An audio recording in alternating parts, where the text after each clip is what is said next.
اللہ تعالیٰ قرآن پاک میں بار بار دنیا کی حقیقت مسلمانوں پر واضح فرماتا ہے۔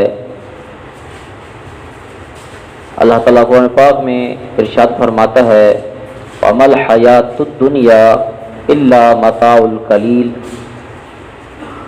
دنیا کا ساز و سامان نہیں ہے مگر تھوڑا سا سامان۔ اور ایک مقام پہ فرمایا وَمَا الْحَيَاةُ الدُّنْيَا إِلَّا غُرُورٌ، دنیا کا ساز و سامان نہیں ہے سوائے دھوکے کے۔ جس دنیا کے پیچھے ہم دن رات بھاگتے ہیں اور جس دنیا کے پیچھے ہم نماز بھول جاتے ہیں، جس دنیا کے پیچھے ہم حقوق اللہ اور حقوق العباد بھول جاتے ہیں، اس دنیا کی تعریف پورے قرآن میں ایک جگہ پر بھی نہیں کی گئی کہ دنیا کی زندگی اچھی زندگی ہے، لہذا اس کو زیادہ سے زیادہ جینے کی کوشش کرو اور اس کے اندر مگن ہو کے رہو۔ کسی ایک بھی آیت اور کسی بھی ایک حدیث میں دنیا کی تعریف نہیں کی گئی، بلکہ حضور علیہ السلام نے ارشاد فرمایا، حضرت حذیفہ بن یمان سے روایت ہے، فرمایا حب الدنیا رأس کل خطیۃ، دنیا کی محبت تمام برائیوں کی، تمام غلطیوں کی جڑ ہے۔ انسان سے کوئی بھی غلطی اور خطا سرزد ہوتی ہے تو دنیا کی کسی نہ کسی خواہش کے اندر ہوتی ہے۔ اور آقا علیہ السلام نے ارشاد فرمایا من احب دنیاہ اضر بآخرتہ، جس نے دنیا کو پسند کیا اس نے اپنی آخرت کا نقصان کیا۔ اور ومن احب آخرتہ اضر بدنیاہ، جس نے اپنی آخرت کو پسند کیا اس نے اپنی دنیا کا نقصان کیا۔ تو فرمایا فآثروا ما یبقى علی ما یفنا، اگر ایک حدیث کی کروڑوں روپے قیمت بھی لگائی جائے تو ادا نہیں ہو سکتی۔ ایک ایک حدیث حضور علیہ السلام کا فرمان کتنا قیمتی ہے۔ فرمایا دنیا فانی ہے، آخرت باقی ہے، دنیا نے ختم ہو جانا ہے، آخرت نے ہمیشہ ہی رہنا ہے۔ تو فرمایا یہ جو تھوڑی سی رہنے والی ہے، فانی ہونے والی ہے، اس کو ترجیح نہ دو آخرت پر، بلکہ فرمایا باقی رہنے والی کو، ہمیشہ رہنے والی کو، فنا ہو جانے والی پہ ترجیح دیا کرو۔ کوئی بھی کام کرو آخرت کو مد نظر رکھ کے۔ ہم جو بھی کھاتے ہیں اس کا ہم نے آخرت میں جواب دینا ہے، جو پیتے ہیں آخرت میں اس کا جواب دینا ہے، جو کپڑا پہنتے ہیں اس کا ہم نے جواب دینا ہے، جو ہم اولادوں کو کھلاتے ہیں، بچوں کو پلاتے ہیں، اس کا ہم نے جواب دینا ہے۔ بزرگ فرمایا کرتے تھے کہ پیسہ کمانے کے بعد کوٹھیاں کھڑی کر کے چلے تو تم جاؤ گے، رہیں گے کوئی اور لیکن حساب تو دے گا۔ رہیں گے ان کوٹھیوں میں کوئی اور لیکن حساب بندے نے دینا ہے۔ تو اس لیے دنیا کی محبت انسان کو آخرت سے دور کر دیتی ہے۔ تو دنیا کیا ہے؟ ما سوی اللہ کا نام دنیا ہے۔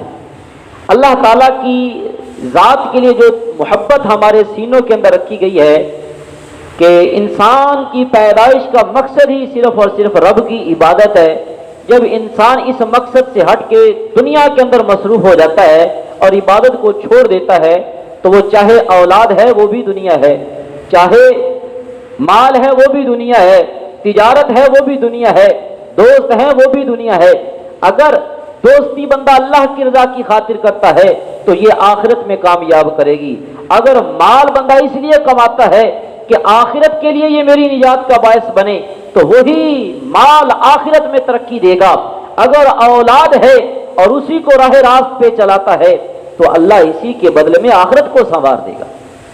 تو اسی ہر ایک چیز کا رخ اگر رب کی طرف ہم کر لیتے ہیں تو یہ دنیا نہیں ہے۔ اور آقا علیہ السلام نے ارشاد فرمایا لو کانت الدنیا تعدل عند اللہ جناح بعودۃ ما سقا کافرا منها شربۃ۔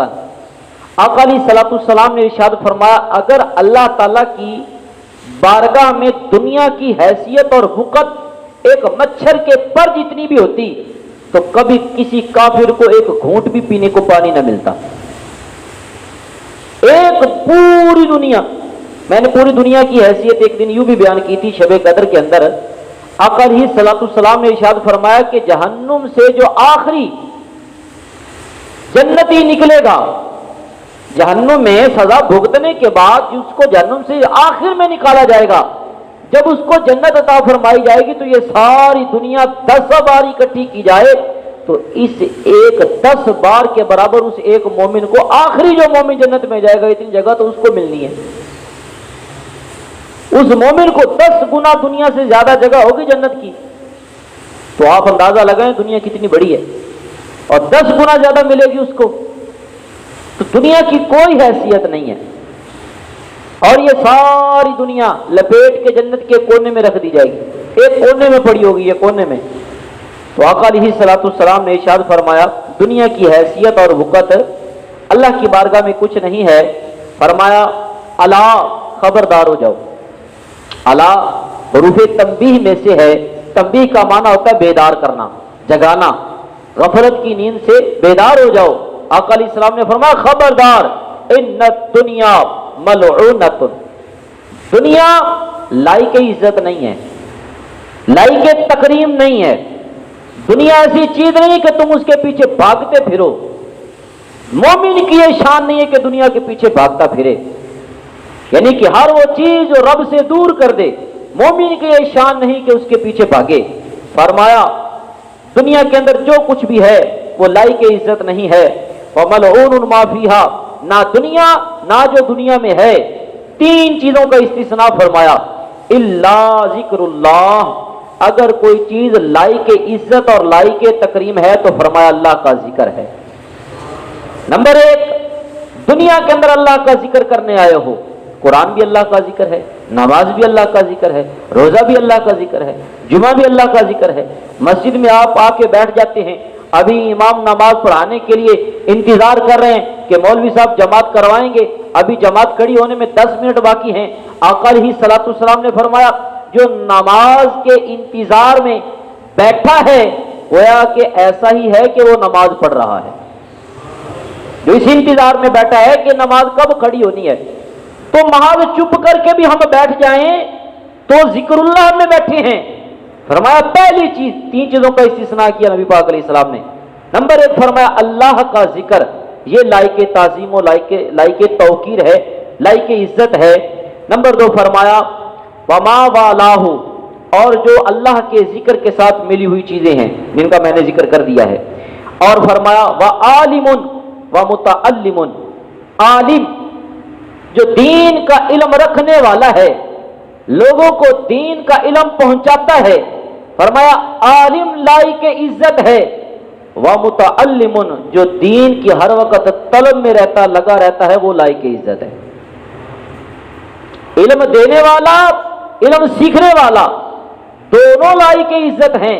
دیکھیے نبی پاک علیہ الصلوۃ والسلام نے صرف 3 چیزوں کو الگ کیا ہے، ذکر اللہ اور اس کے ملحقات. فرمایا عالم اور متعلم.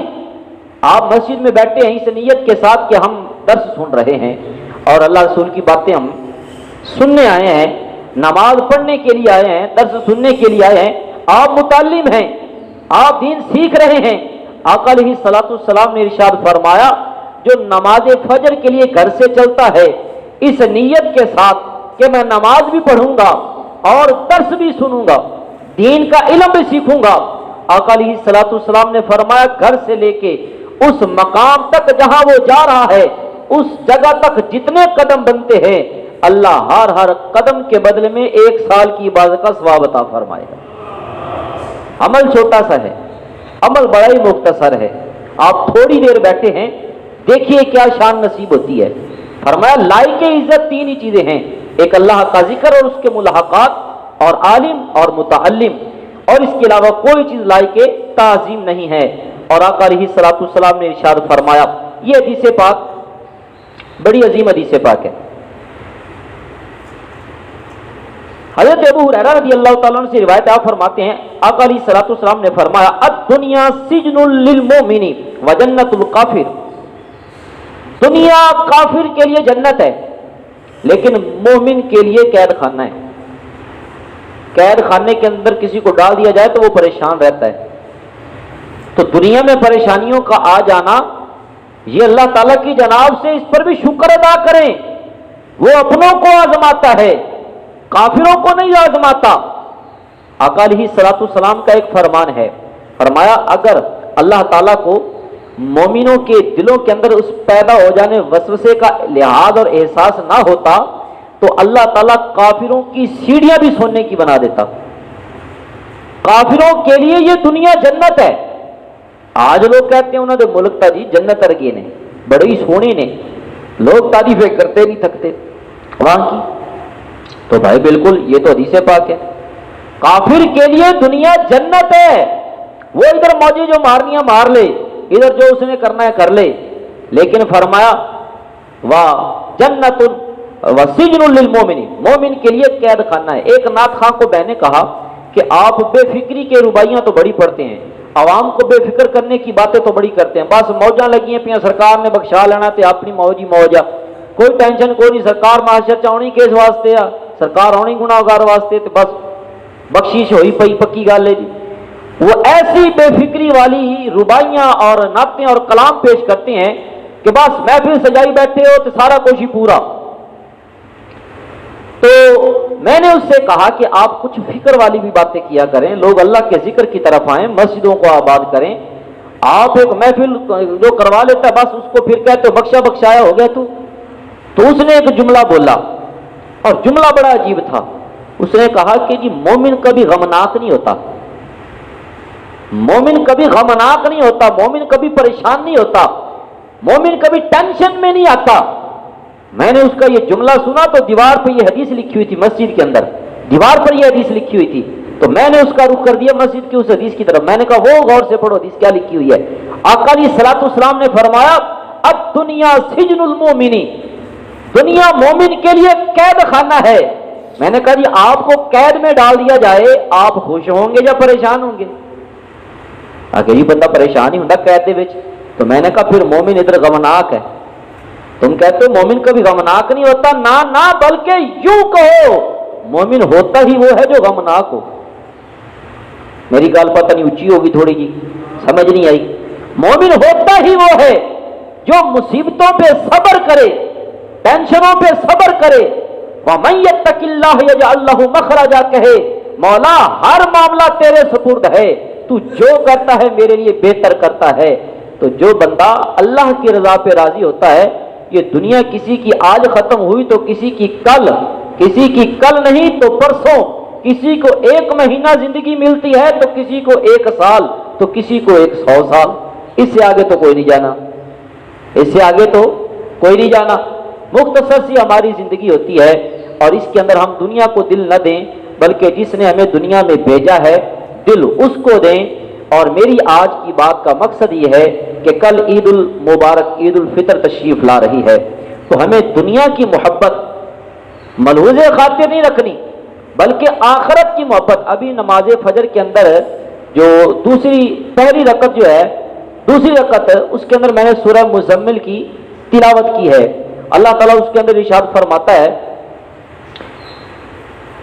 اقرضوا اللہ قرضا حسنا، اللہ کو قرض حسنا دو.